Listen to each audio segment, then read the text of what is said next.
Muy bien, señoras y señores, Boca e Independiente empataron 1-1 en la Bombonera en un partido incómodo para Boca, fundamentalmente porque había enfrentado en un largo desgaste a la Universidad Católica en Chile, ganando 2-1, obteniendo una buena victoria frente al equipo chileno.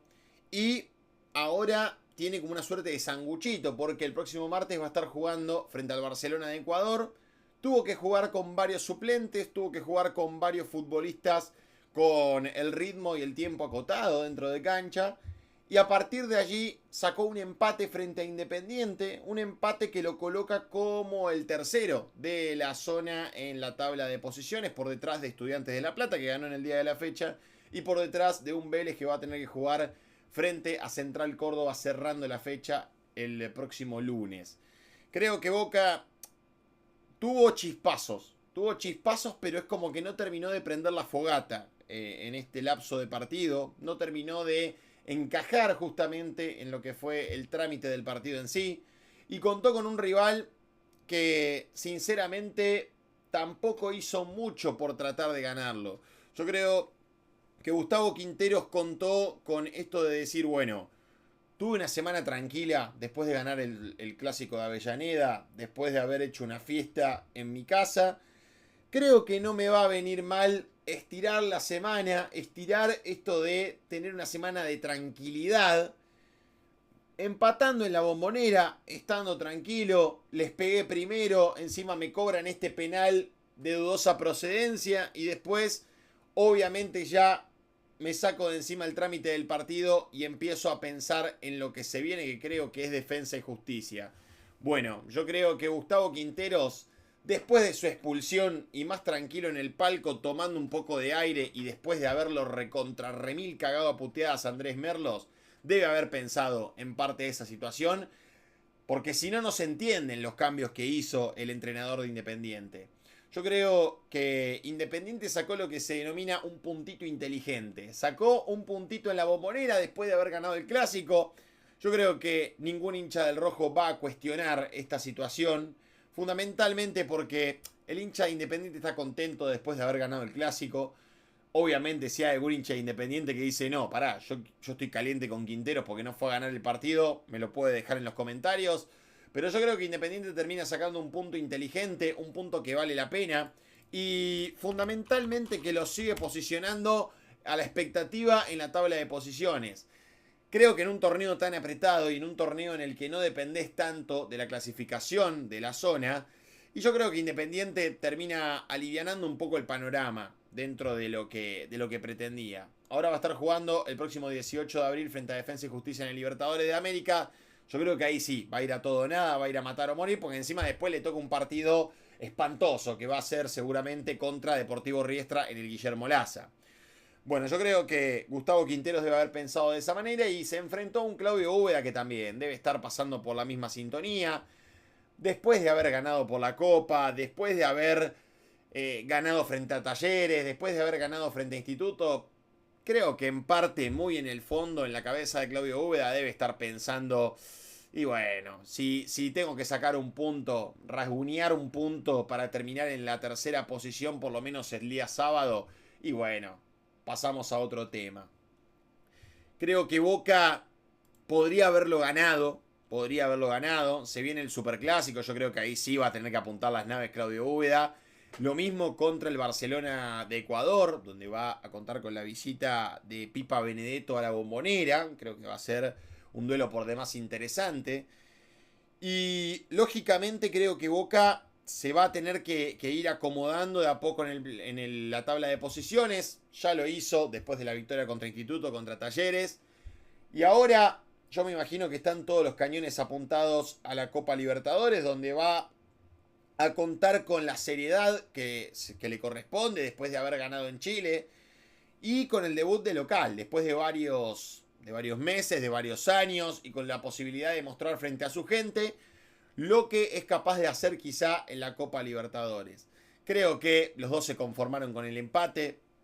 Para mí, el que aceleraba un poquito más, el que pasaba de tercera a cuarta, tranquilamente podría haberlo ganado el partido, ¿sí? Porque creo que era un partido, como escuché en el comentario, me pareció bastante acertado, un partido de detalles, un partido en el que cualquier error, cualquier macana, cualquier centro mal descolgado o cualquier cosita podría llegar a decantar en el gol de uno o de otro.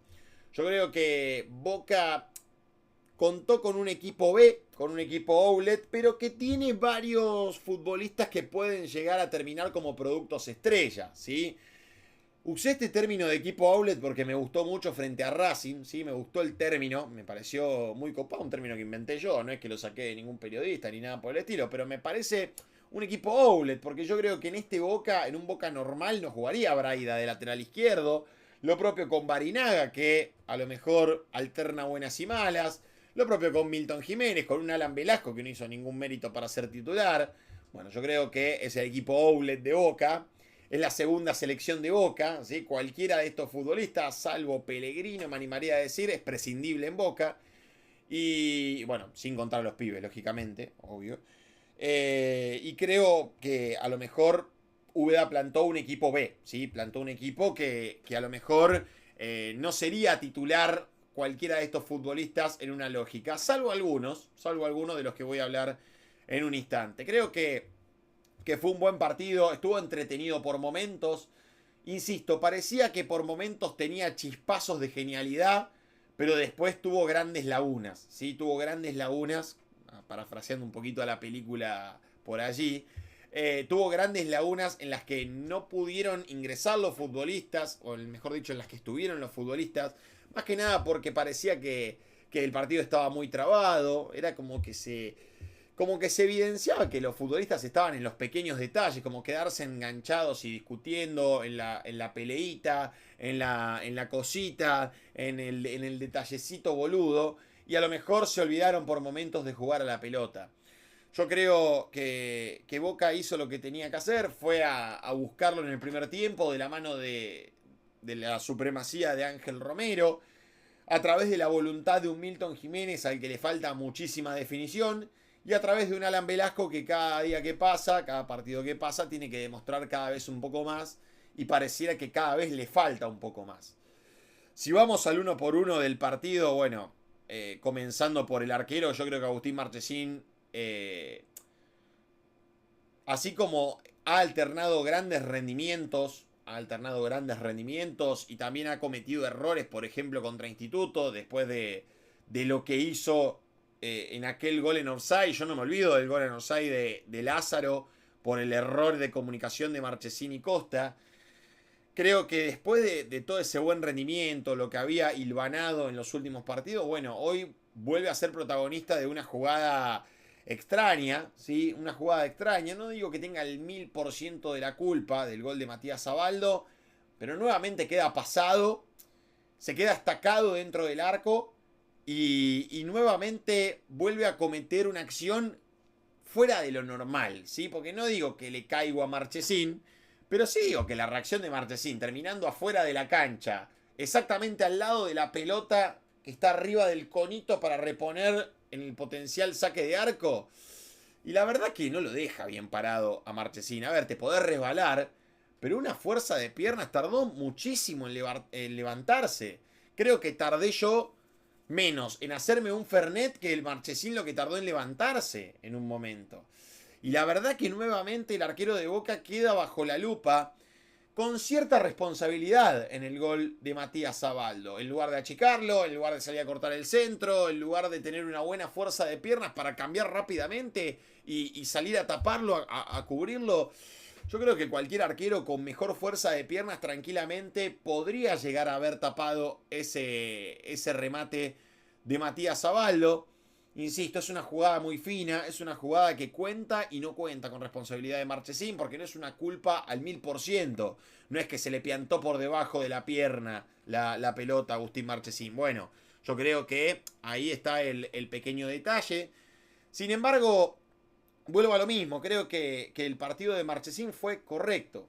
Fue correcto. No fue una locura, no fue algo descabellado, pero obviamente considero que el partido estuvo bien barajado, contó con algunas situaciones en las que salió a cortar el centro, contó con algunas situaciones en las que tuvo que ordenar a sus compañeros, y creo que el partido de Marchesín fue de buena manera. Si nos vamos a la línea de 4 de Boca, bueno, contó con los dos marcadores centrales que tuvieron un partido muy sólido, muy firmes. Yo creo que lo de Nicolás Figal y Marco Pellegrini nos consolida como una dupla central muy interesante. ¿Sí? Yo creo que fue de lo mejor del partido. Creo que el nivel de Nicolás Figal... ¿Sabés lo que me pasa con Nicolás Figal? Es como que pareciera que en cualquier momento está el caer la cagada. ¿Viste cuando te empiezan a pasar en la vida cosas buenas, cosas buenas, cosas buenas, cosas buenas? Y decís, en algún momento va a venir el vuelto, ¿sí? El vuelto no va a ser caramelo después de todas estas buenas. Bueno, algo parecido me pasa con Figal. Es como que lo veo teniendo buenos rendimientos, buen partido contra Talleres, buen partido contra... ahora contra Independiente. Digo, bueno, pará, algo va a pasar. Buen partido contra Gimnasia de Chivilcoy, que era Gimnasia de Chivilcoy. ¿Cuándo va a venir la cagada? ¿Cuándo va a venir la figaleada? ¿Sí? Estamos esperándola. Bueno, me pasa un poco eso con Nicolás Figal, que está alternando buenas y malas, que fue campeón con Boca. Yo no lo pongo en duda esa situación, pero que es un defensor que había perdido mucho terreno, ¿sí? Con la presencia de Miguel Ángel Russo, más con la llegada aún de Ayrton Costa y de Marco Pellegrino, y con la consolidación de Lautaro Di Lolo, ¿sí? Que había tenido un muy buen rendimiento. Bueno, yo es como que veo el buen rendimiento de Figal. Hoy fue una de las figuras del partido, si no me equivoco. Pero es como que estoy esperando ver cuándo sucede, digamos, ¿sí? O sea, no es que soy hater, ni mala onda, ni mala leche, ni demás. Pero creo que hay un buen rendimiento de Nicolás Figal, que a lo mejor pronto lo puede llegar a poner bajo la lupa en alguna que otra situación. Más que nada porque siempre fue un futbolista de ese estilo. Fue un futbolista que hilvanaba buenos rendimientos y de repente algo pasaba, algo llegaba, algo ocurría. Bueno, creo que es un jugador que tiene que mantener este buen rendimiento sin tener esa sospecha. Me tiene que hacer, como espectador del fútbol, que yo no tenga esa sospecha de que pronto va a llegar la cagada de Nicolás Figal. Bueno, a lo mejor siendo el capitán, contando con un poco de confianza, a lo mejor puede contar con esa oportunidad. Fue un partido bastante correcto de Juan Barinaga, ¿sí? Yo creo que lo del lateral derecho de Boca fue muy bueno, ¿sí? Yo creo que con la pelota en los pies es como que se entusiasma demasiado y por momentos la pierde fácilmente. Pareciera que a veces se empantana mucho con su propia jugada. Pareciera por momentos que se enrieda con sus piernas, Juan Barinaga. Y a veces, como dijo La Torre, ¿no? Sacrifica lo que es la falta de técnica con bastante sacrificio. Yo creo que es un jugador que de a poco le va a comer los talones con este rendimiento de 5 puntos a Marcelo Weigan. Más que nada porque también Weigan tuvo un rendimiento bastante correcto contra la Universidad Católica. El lateral derecho de Boca está bastante parejo. Yo creo que es un puesto que Boca va a tener que reforzar en el mercado de pases. Pero que contó con un Juan Barinaga correcto, firme en el plano defensivo. Se bancó bastante bien a Valdés cuando entró. Creo que fue un partido 5 puntos, pero 5 puntos 5.50. ¿Sí? Un partido que tranquilamente podría llegar al aprobado. No me gusta Malcolm Braida como lateral izquierdo. Me hace acordar a mí cuando a veces me ponen de 3 y soy derecho, ¿sí? Lo noto en esa posición y se nota mucho la incomodidad que está pasando Malcolm Braida. No se lo nota cómodo, no se lo nota firme. Los centros de zurda, o sea, me pueden vender que es ambidiestro, pero es un jugador que la zurda la tiene un poquito de adorno, ¿sí? No es un futbolista que es capaz de tirar con la zurda al igual que con la derecha, ¿sí? Ha convertido grandes goles en San Lorenzo usando la pierna derecha. Es un futbolista que cuenta con buena habilidad, que cuenta con buen 1-1, pero que por momentos le cuesta solucionar la jugada, solucionar en los últimos metros. Insisto, con la pierna zurda no me termina de convencer. Por momentos no lo pude encontrar a Milton Jiménez en los distintos centros y demás. Me dio la sensación de que flaqueó con la pierna potencialmente inhábil. Creo que con la derecha tuvo un mejor cambio de frente, tuvo un mejor cambio de ritmo. Se lo notó bastante más cómodo con la derecha Malcolm Braida.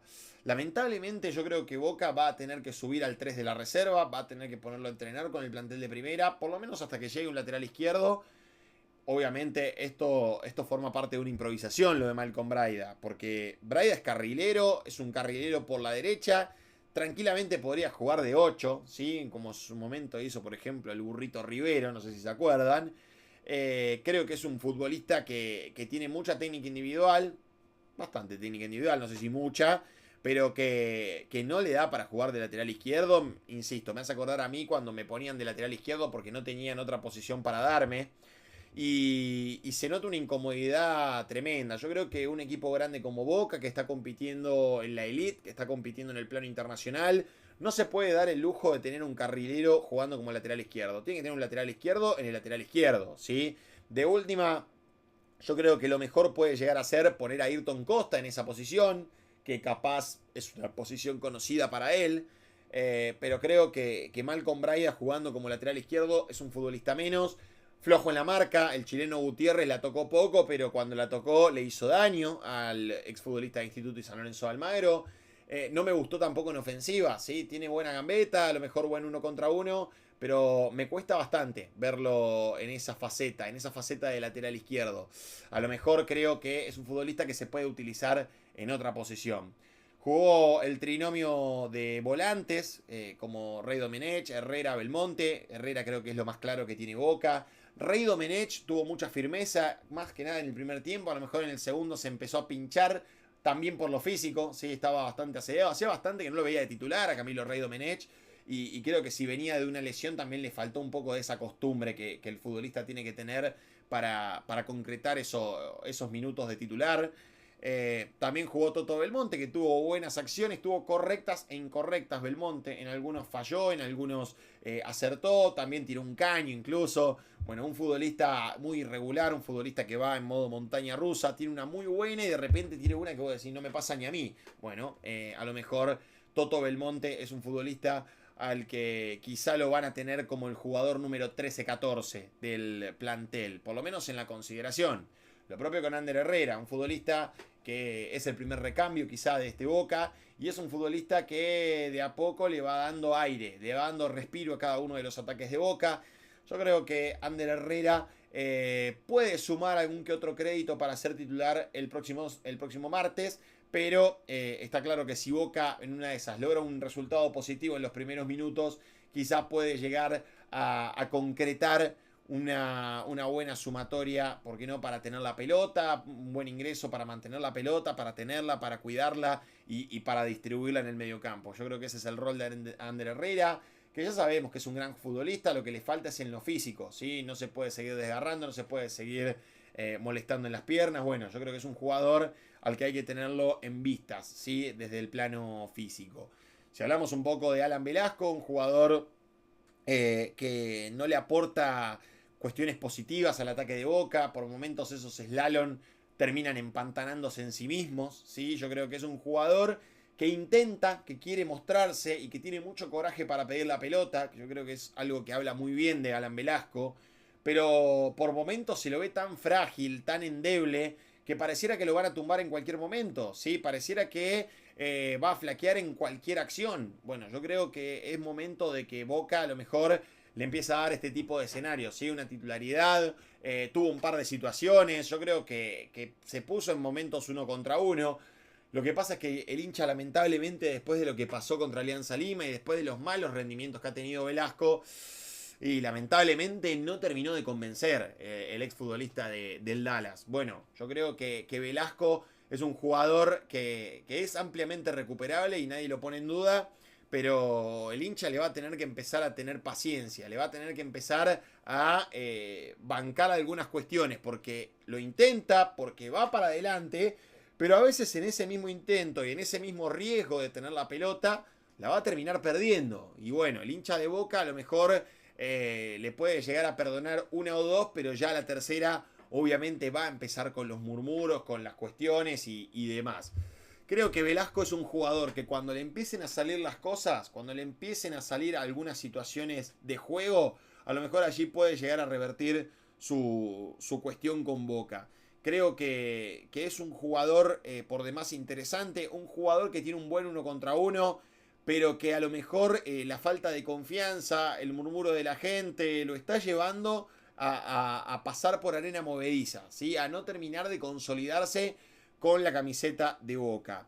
y encima en sociedad con dos delanteros que prácticamente ni se conocen jugando juntos como titulares, como son Ángel Romero y Milton Jiménez. Sabemos que son las alternativas de Úbeda, pero Ángel Romero y Milton Jiménez estaban lesionados hace algunas semanas prácticamente. Y de a poco van empezando a encontrarse. Romero tuvo un centro, un cabezazo, y Milton Jiménez tuvo un par de situaciones. Yo, si fuera Milton Jiménez, empezaría a practicar técnica individual. Se nota una falta de técnica bárbara. ¿Sí? Yo entiendo que es un delantero definidor, un delantero que a lo mejor es más para el cabezazo, que te puede imponer un porte físico interesante. Pero a lo mejor me está faltando ese tema de la técnica individual a la hora de recibir la pelota. Yo creo que no te pueden meter el cuerpo tan fácilmente para ganarte la posesión. Se nota que es un jugador al que le tiene que llegar la pelota, pero a la hora de la descarga le cuesta un montón.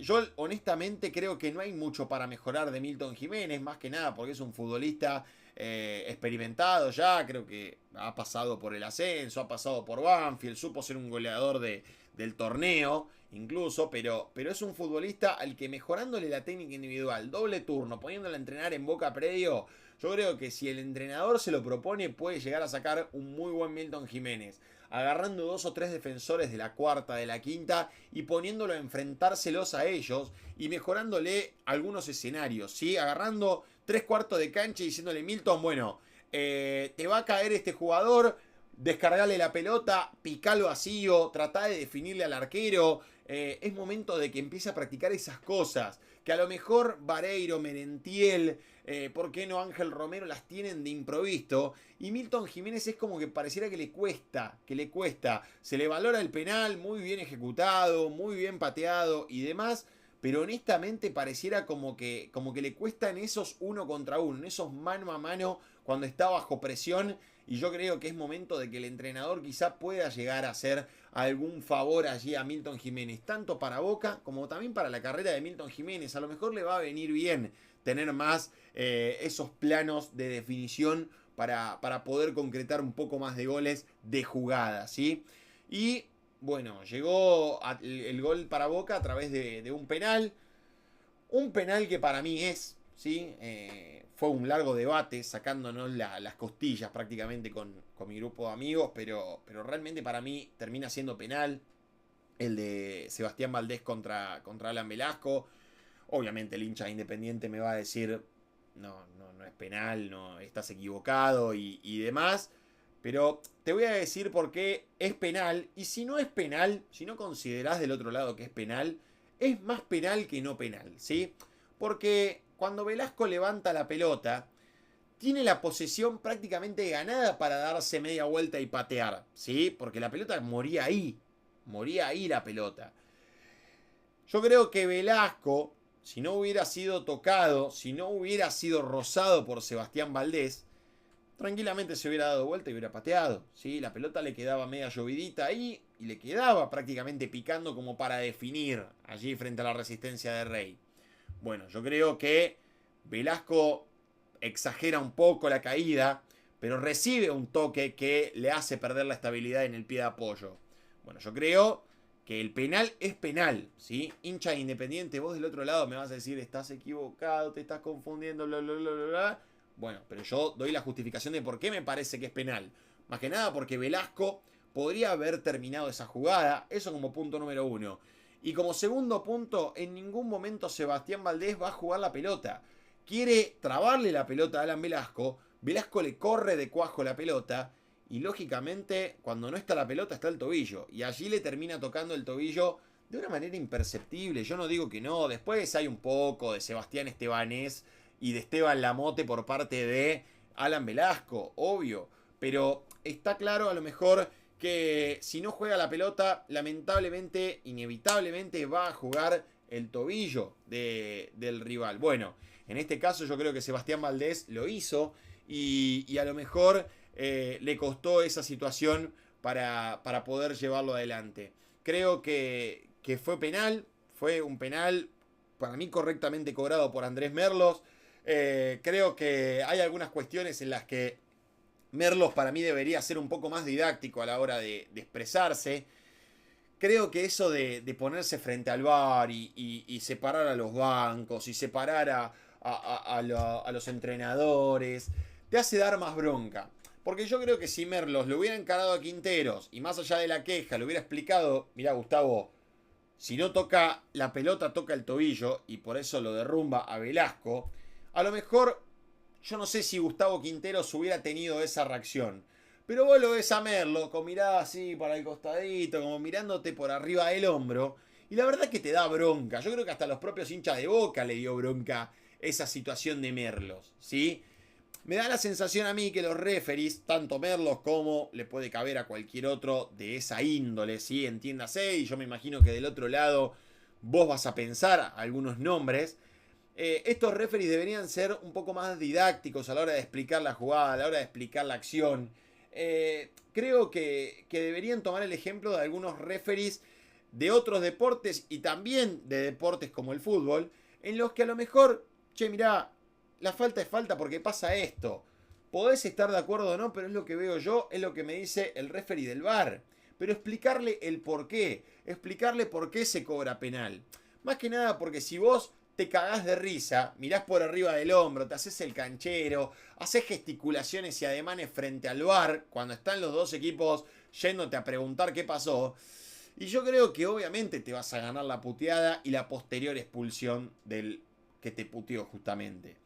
No digo que esté justificada la puteada hacia los referees, pero lamentablemente los referees tampoco es que colaboran una bocha como para evitar estas situaciones. A ver, creo que la miradita, la soberbia, la canchereada y demás son algunas cuestiones que los referees van a tener que trabajar de cara a una mejora en el referato del fútbol argentino. Yo no sé si lo estará laburando Rapalini, yo no sé si lo estará laburando Federico Beligoy, que está pasando un momento de mierda encima.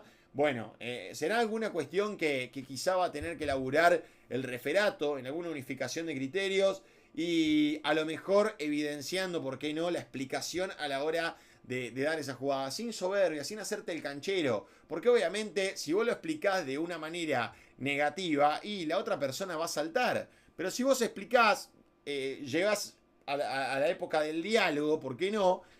Bueno, de última ahí podés llegar a tener partidos más pacíficos y no haciéndote la estrella. Pero en este caso yo creo que Merlos actúa mal frente a Quinteros y obviamente Quinteros va a reaccionar. A ver, Quinteros es un hombre del fútbol, jugó el Mundial del 94. No es que estamos hablando de un tipo que come vidrio, ¿sí? Es un jugador que la vio, que la vivió y obviamente va a reclamar de esa manera, de manera airada. Bueno, será una cuestión de corregir para los referees que van a tener que corregir el tema de cómo comunican sus decisiones. Si hablamos un poquito de Independiente, yo creo que hubo mucha firmeza por parte de los laterales, hubo mucha firmeza por parte de Kevin Lomónaco.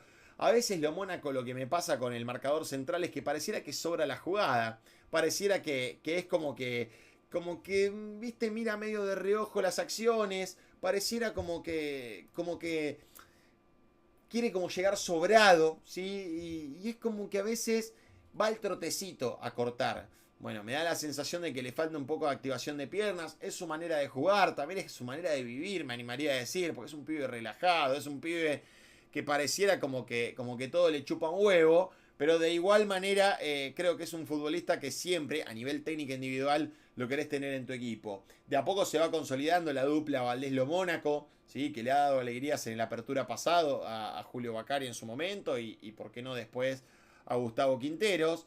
Y de a poco se va acoplando de memoria la línea de 4 independientes, ¿sí? Con un Santiago Arias que técnicamente está bastante mejor, con un Facundo Zavala que tiene mucha voluntad, mucha ímpetu, mucha energía para ir a pelear cada pelota. Bueno, yo creo que de a poco se va notando la mano del entrenador que quiere consolidar esta línea de 4.